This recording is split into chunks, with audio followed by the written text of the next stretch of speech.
कुछ concepts NCERT में भी हैं, वही कंसेप्ट्स न्यूज़पेपर के आर्टिकल्स को समझने में भी काफी मदद करते हैं और यही कंसेप्ट्स के ऊपर यूपीएससी भी क्वेश्चंस फ्रेम करता है। एज एन एस्पिरेंट हमारी ड्यूटी होती है इन सारे कॉन्सेप्ट्स को डिटेल में स्टडी करें, इनकी कंसेप्चुअल अंडरस्टैंडिंग रखें और इनके ऊपर अपनी पकड़ बनाएं। आइए आज ऐसा ही एक कॉन्सेप्ट हम लोग समझेंगे जिसका नाम है money supply. Economy class 12 macroeconomics का ये कॉन्सेप्ट है। इससे एसोसिएटेड कुछ terms M1, M2, M3 and M4 इनका क्या मतलब है ये भी हम आज के लेक्चर में समझेंगे। तो aspirants, I welcome you all in today's lecture. Let's start this video.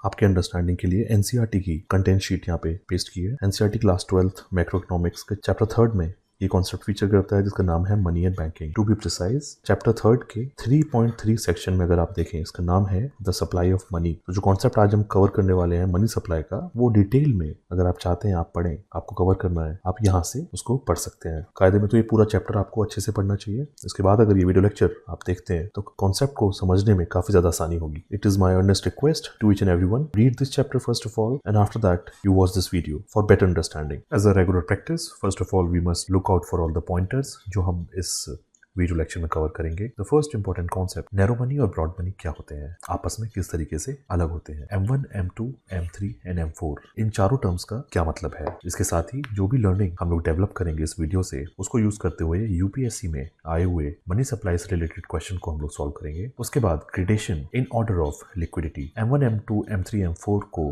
Liquidity के बेसिस पे ग्रेड करेंगे, कौन किससे ज्यादा लिक्विड है, कौन ज्यादा लिक्विड है, कौन कम लिक्विड है। तो चलिए let's move on to the concepts. Concept को स्टार्ट करते हैं। तो what is money supply? NCERT की डेफिनेशन से अगर हम इसको समझना चाहें, it says total stock of money. यहाँ पे कीवर्ड्स को हम पकड़ के चलेंगे। It is a total stock of money in what? Total stock of money in circulation with किसके पास? गवर्नमेंट के पास, फॉरेनर्स के पास, एनआरआईज के पास या फिर पब्लिक के पास। Total stock of money in circulation with public at any point in time is called money supply. Total stock of money, इस टर्म का क्या मतलब है ये हम आगे देखेंगे। जो पैसा सर्कुलेशन में है इन एनी इकोनॉमी और पब्लिक के पास है eight any point in time, ये इंस्टेंटेनियस है सारी बातें। तो यहाँ पे जब भी मनी सप्लाई की बात होगी तो specific point of time mention करा जाएगा। जो पैसा सर्कुलेशन में है और साथ में पब्लिक के हाथों में है, पब्लिक के पास फ्री विल है उसे खर्चा करने की at any given point, this concept is called money supply. NCERT में एक और पॉइंट मेंशन करा गया है that money supply is a stock variable. क्या होता है स्टॉक वेरिएबल? स्टॉक वेरिएबल वो चीज है जो पल पल पे चेंज होती है। मनी सप्लाई स्टॉक वेरिएबल क्यों है? क्योंकि मनी सप्लाई की वैल्यू हर मोमेंट पे चेंज हो रही है।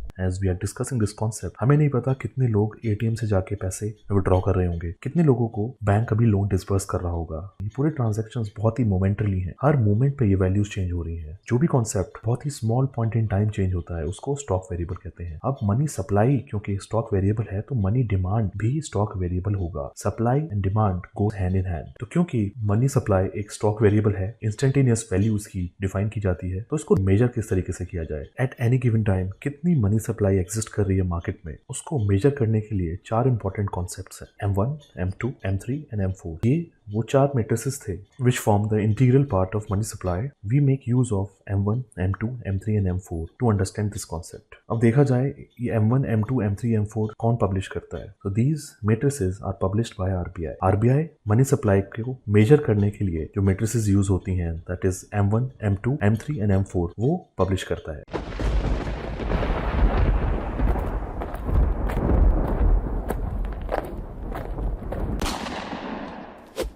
लास्ट स्लाइड में एक टर्म आया था टोटल स्टॉक ऑफ मनी। इस टर्म से रिलेटेड कुछ कॉन्सेप्ट हमें जानने होंगे और एक बहुत इंपॉर्टेंट कॉन्सेप्ट दिमाग में बिठाना है that total stock of money is not equal to total supply of money. Total supply of money और टोटल स्टॉक ऑफ मनी दो अलग कॉन्सेप्ट्स हैं। टोटल स्टॉक ऑफ मनी की बात की जाए that includes the supply of money plus RBI के पास जो पैसा है प्लस गवर्नमेंट के पास जो पैसा है। All these three components together form the total stock of money. अब क्योंकि as of now we are studying money supply, तो let's focus on supply of money component of total stock of money. ये चीज हमने जाना that total stock of money is not equal to and is a totally different concept than total supply of money. Supply of money क्या होता है? Supply of money is that money which is held by general public at any particular point of time. Supply of money क्या है? Public के पास at any given time जो पैसा है वो पैसा supply of money के अंडर आता है, and supply of money is a component of total stock of money. Let's move on to the next concept. In initial slides there was one more term, money in circulation. So what does it mean? What does circulating money includes?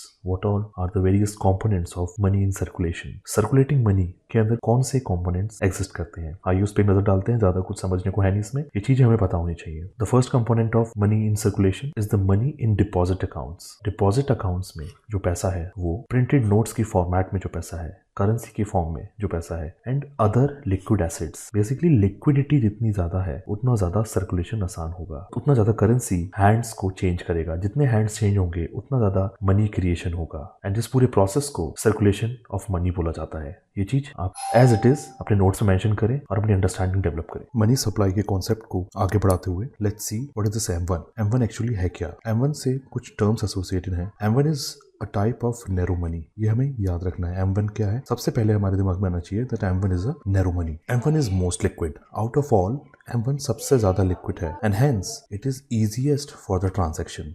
क्योंकि liquid है, transaction करने में सबसे ज्यादा आसानी होती है। M1 का फॉर्मूला अगर हम देखें, M1 is equal to CU plus DD। What does it mean? इसका मतलब है करेंसी प्लस डिमांड डिपॉजिट। कौन से demand deposit? Which are held by commercial bank. अब डिमांड डिपॉजिट की बात की जाए तो only those demand deposit which are made by normal public. Normal public के अलावा it will not include all the deposits which are made by banks to other bank, यानी inter bank deposits को demand deposit के अंदर consider नहीं किया जाएगा। तो M1 is equal to CU plus DD, यानी currency plus demand deposit. Demand deposit के अंदर आपके सेविंग अकाउंट और कंपनीज के कॉर्पोरेट अकाउंट कंसिडर किए जाएंगे। जब भी करेंसी की बात होती है तो नोट्स एंड कॉइन्स दोनों इसका पार्ट होते हैं। तो यहाँ पे M1 क्लियर है, it's a type of narrow money, it is most liquid, easiest for transaction. M1 के केस में हैंड्स स्विच होना बहुत आसान है, यानी एग्जांपल लेते हैं मैगी से। अगर आपको मैगी खरीदनी है तो कैसे खरीदेंगे? आपके पास कुछ कैश होगा करेंसी की फॉर्मेट में, या फिर आपके पास अकाउंट में पैसे हैं, आप जाके ATM से विड्रॉ कर सकते हैं। दोनों ही सिनेरियो में आप बहुत आसानी से ये ट्रांजैक्शन पूरी कर सकते हैं। जो यहाँ पे थर्ड पैरामीटर था M1 को क्लासिफाई करने का, that it is easiest for transaction, वो यहाँ पे पूरा होता है। तो simply currency and demand deposit held by commercial banks together it forms M1। यहाँ पे एक important concept, demand deposits which are held by commercial banks, इसके अंदर इंडिविजुअल्स के सेविंग अकाउंट्स और कॉर्पोरेट्स के करंट अकाउंट्स, ये दोनों फीचर होते हैं, क्योंकि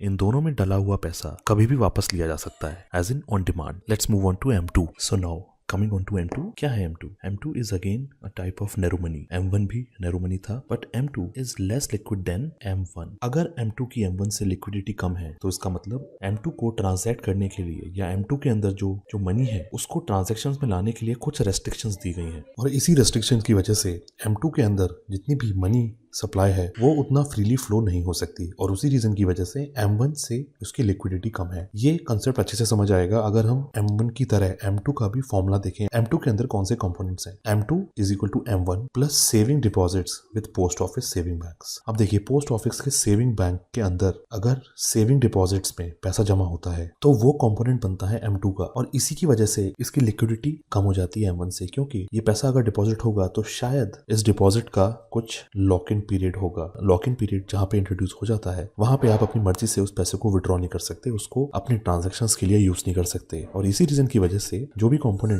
M2 के अंदर है उसकी लिक्विडिटी कम हो जाती है। यहाँ पे हमने M2 के अंदर क्या क्या कंपोनेंट्स हैं वो देखे। M2 comprises of M1। M1 के अंदर क्या क्या थे? CU यानी currency plus DD। Commercial banks के अंदर डिमांड डिपॉजिट्स जितने भी हैं और करेंसी, उसके साथ पोस्ट ऑफिस सेविंग बैंक्स के अंदर सेविंग डिपॉजिट्स जितने हैं वो भी जब जोड़ दिए जाते हैं तो वो M2 बनाते हैं। एंड नीडलेस टू से M2 is also a type of narrow money। M1 और M2 दोनों narrow money है। Let's move on to M3, the next concept। M1 and M2 study करने के बाद let's move on to M3। Unlike M1 and M2, M3 is broad money। M1 and M2 narrow money थे, M3 broad money है, ये आप याद रखिए। Along with this, M3 is also less liquid than M1 and M2। M1 and M2 से liquidity कम है M3 की। Formula जब हम देखेंगे M3 के अंदर कंपोनेंट्स क्या क्या है, उस फॉर्मूले की वजह से हमें पता लगेगा कि M3 की लिक्विडिटी इतनी कम क्यों है। आइए let's study the formula of M3। M3 comprises of M1 और साथ में जो न्यू कंपोनेंट जिसकी वजह से रेस्ट्रिक्शंस आई हैं और लिक्विडिटी कम हुई है M3 की, वो कंपोनेंट है net time deposit of commercial banks. M1 को ब्रेक करें, M1 क्या था? हमारा currency plus net demand deposit. यहाँ पे नया कंपोनेंट क्या ऐड हुआ है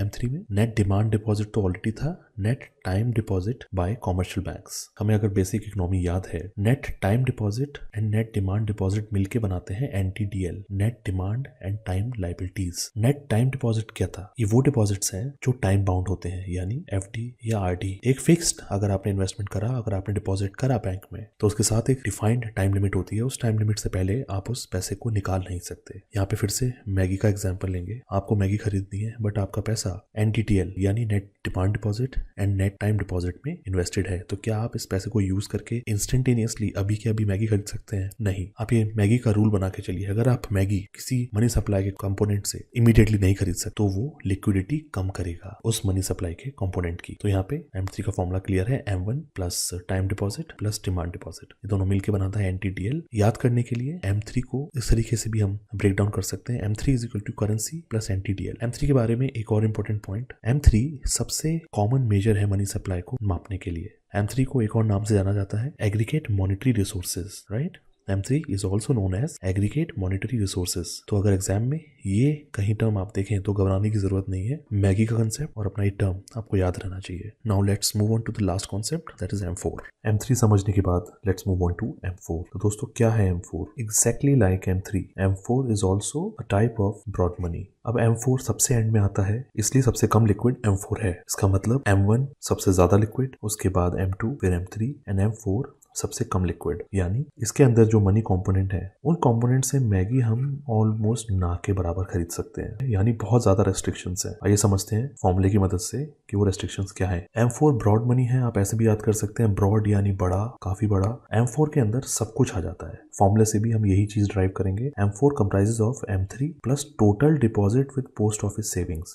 पोस्ट ऑफिस सेविंग्स के अंदर जितना भी डिपॉजिट है वो सारा का सारा डिपॉजिट प्लस M3, ये मिलके बनाता है M4। यहाँ पे एक नोटिस करने वाली चीज है, बहुत बुक्स ये मेंशन करती हैं, बहुत बुक्स नहीं करती। नेशनल सेविंग सर्टिफिकेट का कंपोनेंट, नेशनल सेविंग सर्टिफिकेट के अंदर जितना भी पैसा जमा है वो कंपोनेंट पोस्ट ऑफिस सेविंग में से सब्ट्रैक्ट कर दिया जाता है, वो कंपोनेंट M4 में ऐड नहीं किया जाता। नेशनल सेविंग सर्टिफिकेट क्या है ये हम आगे किसी वीडियो में देखेंगे। बहरहाल एक important point, that it is a part of national saving scheme. General public में सेविंग की हैबिट बने, उस पर्पस के लिए इस प्रोग्राम को इंट्रोड्यूस करा गया था। यहाँ पे M4 क्लियर, सबसे कम लिक्विड, बड़ा है इसलिए ब्रॉड मनी, इसके अंदर सब कुछ आता है। M3 साथ में जितना भी डिपॉजिट पोस्ट ऑफिस सेविंग्स के अंदर होता है, ये दोनों कंपोनेंट मिलकर M4 बनाता है। नेशनल सेविंग सर्टिफिकेट के अंदर जितना भी पैसा जुड़ा रहता है वो पैसा M4 का कंपोनेंट नहीं होता। यहाँ पे हमारे सारे मनी सप्लाई के कोर कॉन्सेप्ट्स क्लियर हुए। अब हम यूपीएससी में इस कॉन्सेप्ट के ऊपर एक क्वेश्चन आया था, उस क्वेश्चन को डिस्कस करेंगे। और यहाँ पे मैं एक चीज और बताना चाहता हूँ, मैं हर चीज को डिटेल में इसलिए बताता हूँ ताकि आप जब सेल्फ स्टडी करें वहां पे आपको किसी भी तरीके का कंफ्यूजन ना हो। आप स्टैंडर्ड बुक्स पढ़ें, एनसीईआरटी पढ़ें, न्यूज़पेपर पढ़ें, वहां पे जितने भी डाउट्स एज अ स्टूडेंट आपके दिमाग में आते हैं वो सारे डाउट्स को मैं सॉल्व करता हुआ चलता हूँ इस वीडियोज में, इसलिए इतनी डेप्थ में मैं जाता हूँ कॉन्सेप्ट समझाते हुए।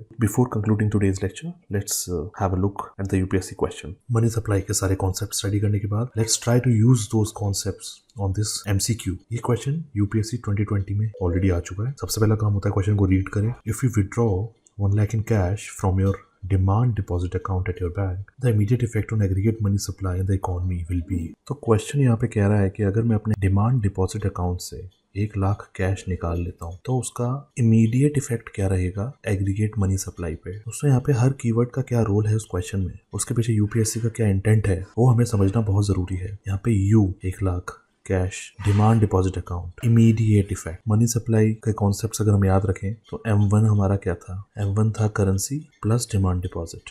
तो यहाँ पे क्वेश्चन में बोला गया है डिमांड डिपॉजिट से 1 लाख रुपए निकाल के कैश मैंने अपने पास ही रख लिया है, उसका इम्पैक्ट क्या होगा? तो दोस्तों इसका आंसर होगा D, immediate effect on aggregate money will be unchanged. क्यों? क्योंकि M1 में आता है currency plus demand deposit. Demand deposit से मैंने निकाला और वो करेंसी की फॉर्मेट में अपने पास रख लिया, तो इमीडिएटली तो कोई भी चेंज नहीं होगा। M1 के डिमांड डिपॉजिट के कंपोनेंट से निकल के वो 1 लाख रुपया कैश के फॉर्मेट में अभी भी मेरे पास है, अनलेस इसको फिर से सर्कुलेशन में नहीं लेके आता या कुछ परचेज नहीं करता इसकी या किसी को लोन में नहीं देता ऑफिशियल तरीके से, तब तक aggregate money supply in the economy पे इसका कोई असर नहीं पड़ेगा। तो यहाँ पे कंसेप्ट क्लियर, पैसा मेरे डिमांड डिपॉजिट में था, वहां मैं गया, वहां से मैंने 1 लाख रुपए निकाला और कैश अपने पास रख लिया। इमीडिएट, काफी इंपॉर्टेंट कीवर्ड है, इमीडिएट बेसिस पे कोई भी चेंज नहीं होगा एग्रीगेट मनी सप्लाई। तो दोस्तों यहाँ पे हम ये लेक्चर कंक्लूड करते हैं, आगे और भी इस तरीके के लेक्चर आते रहेंगे। कुछ आप हमसे शेयर करना चाहते हैं, do comment in the comment section. Till then I wish you all the best, keep studying hard, good bye.